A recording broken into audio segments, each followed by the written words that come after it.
Hey St. Lucia, how are you doing? Thank you so much for joining us. I'm your host, Chayla Mendez, and you're watching This Morning. And with me, I have Mindy Chico, who is the Junior Brand Manager for Global Brands with WLBL. And today it's all about the Heineken Green Synergy event, which has already kicked off. And today, something very special took place, which was the DJ workshop. And you know what? Mindy's going to tell us more about that.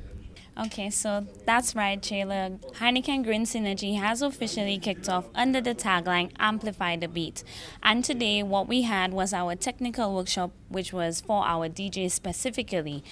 However, we did go the extra mile in inviting some other persons throughout the industry who could also give the DJs insight as it relates to promotions, their professionalism, and also we had the likes of Scratch who looked at more of the technical elements of being a DJ. So in terms of the skills component, what is required, how do you do your mixing, how do you mix in your MC, at what point in time should you do your different at what point in time, you should do your extra skills.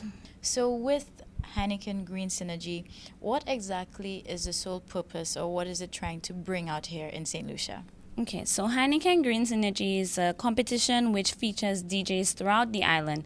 It is a competition, of course, so it's the best of the best battling for the title. And this year, the competition has the biggest prize ever, which is $18,000 in the skills segment for the first place winner, and of course the bragging rights that comes along with it. And second place is $8,000. We also have our class segment, which has grown over the years to be one of the most anticipated events of the competition. And the winner of that segment actually gets $8,000 in cash and prizes, and the second place with $4,000. Again, Heineken is a brand which looks at, like our tagline says, open your world. So we look at music, we look at entertainment, and the affiliation with Heineken and music is why Green Synergy was born. And so the competition has continued all over the years. It's in its 12th year now. Wow. Yes, already 12 year, where we would like to feature DJs here in St. Lucia who have the potential but may not necessarily have had the platform previously. So this is what Heineken Green Synergy is about. All right, great. Well, it sounds like I have about a year, so I can prepare because these prizes sound so enticing. So now there's a lot of new things in store for Green Synergy this year. So let us know more about that. Okay, so in keeping with some of the new things that has been in place for Green Synergy this year, I'd like to highlight that for the first time ever this year, we had a DJ who has been playing from his phone. Nothing but his phone. So this has been one of the highlights so far. We've had some of our fringe events which has taken place at some outlets throughout the island, Twist, Coastline, Pier 28, and there's a lot more coming. So next week we have Falco, we have Glamity, and just a lot happening. However, the stage has been set for the semis. Most of the DJs have been selected, and that is happening on September 18th, and that is happening on the base, or as St. Lucians know it, the Kakabef. And the competition this year for that round, we will see for the first time ever a pre-party happening for the semis. The pre-party will be hosted by Desperados. So we urge patrons to come out just a little bit earlier. That will be taking place between 5 and 7. And yes, there's going to be free sampling of Desperados. And then when this is done and we've selected our pool of DJs, we move on to the finals, which this year has been moved to Pigeon Island. And it's been moved to Pigeon Island because we'd like to create a premium beach event for patrons so persons can come out earlier. It's all white from 2 p.m. and there's lots of surprises in store. Like I said, beach, so you could think foam, bubbles, swimwear. That's what we get towards. All right, fantastic. So St. Lucia, you heard it straight from Mindy, and it's all about Heineken Green Synergy, so make sure you follow. And of course, now you're in the know, so we look forward to seeing you then.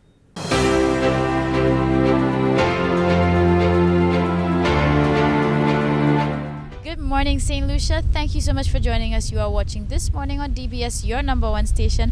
I am your host, Chayla Mendez, and of course, bringing you just a refreshing, beautiful outdoor scenery. We are here with Jonathan Joseph. Of course, he is a marine biologist as well. He is involved with environmental and natural resource management. So, of course, this is our environmental segment. We're going to talk about what's really going on here with St. Lucia, with conservation movements, and maybe what's not going on. So, Jonathan, how are you today? I'm a little sad sometimes when I look at the beach and know what's going on with regards to how the beaches are kept and managed on the island. Right now we're at Kazamba Beach. It's on the east coast. It's a very natural, it's a very rustic beach. It's on the east coast. We see great examples of how our indigenous vegetation is laid out. It's extremely fragile ecosystem. We have seagrasses, we have mangroves, we have marine wildlife like sea turtles, green sea turtles, hawksbill sea turtles that frequent the area. It's also a tourism hotspot. We have horse tours coming down here, we have bus tours, we have buggy tours. We got the number one kite surfing spot in St. Lucia, and the only local kite surfing center on the island, run by locals for locals, and it's special for the locals too, this spot. So if you come down here and talk to the kite surfers, they help you get out and enjoy your area a lot more, and then you can see a lot more of the natural environment.